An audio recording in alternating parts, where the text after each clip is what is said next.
Masih segar dalam ingatan kita, Pemprov DKI tidak sanggup menanggung beban bansos untuk 1,1 juta warga sehingga meminta pemerintah pusat yang menanggungnya. Belum lama itu terjadi, Anies kembali meminta anggaran untuk keperluan selain untuk penanganan corona. Dia diketahui meminta anggaran dengan total nilai 700 miliar rupiah untuk membeli lahan. Rencana tersebut diketahui dalam surat Gubernur DKI nomor 161/1.713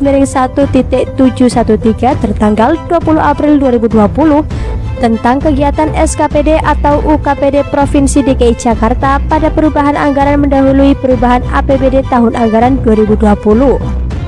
Dalam surat itu diketahui Anies melalui Dinas Pertamanan dan Hutan Kota meminta 364 miliar rupiah. Uang itu rencananya akan digunakan untuk membeli ruang terbuka hijau atau RTH.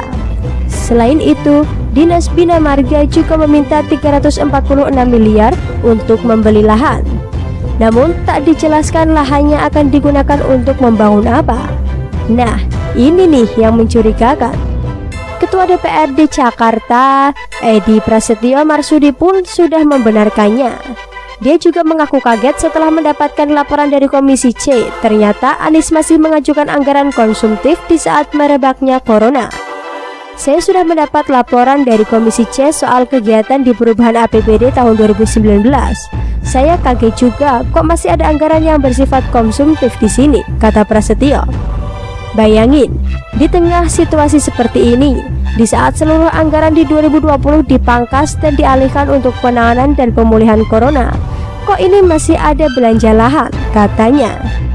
Percayakah kalian anggaran tersebut akan digunakan untuk membuat RTH?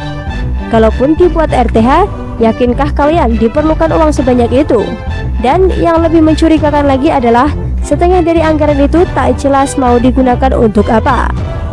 Ibarat anak kecil yang meminta uang pada orang tuanya, tapi pas ditanya uangnya buat apa, anaknya bilang rahasia, atau tidak mau bilang buat apa. Speechless melihat Anies yang dengan tanpa rasa malu meminta anggaran yang tak terlalu urgent dan sisanya tidak tahu buat apa. Mungkin buat lahan kuburan massal atau buat kolam ikan lele. Buat menyulap Monas jadi tempat balapan Formula E, duitnya ada. Tapi buat RTH tak ada duit. Atau mungkin ada duit tapi pura-pura tak ada duit. RTH tak dibuat juga tak apa-apa. Masyarakat juga tidak peduli kalau tidak dibangun RTH. Toh tak bisa dibuat untuk mengenyangkan perut kok. Toh sudah jadi pun tak bisa dipakai buat berkumpul dan nongkrong, karena bakal melanggar PSBB dan kena denda.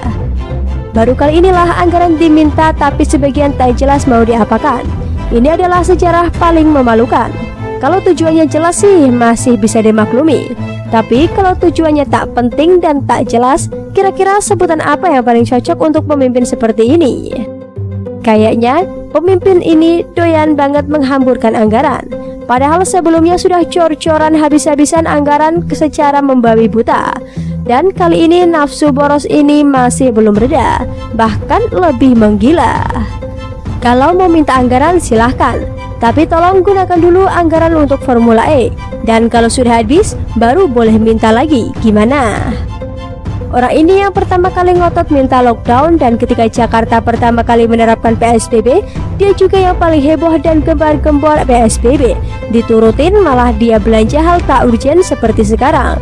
Bantuan saja masih berantakan. Dipikir-pikir Anies ini enak banget. Anggaran dihamburkan untuk hal yang tidak mendesak. Kebal karena tak bisa dipecat. Dikritik tetap diam saja. Dicibir malah mencari kambing hitam, seolah merasa tidak bersalah.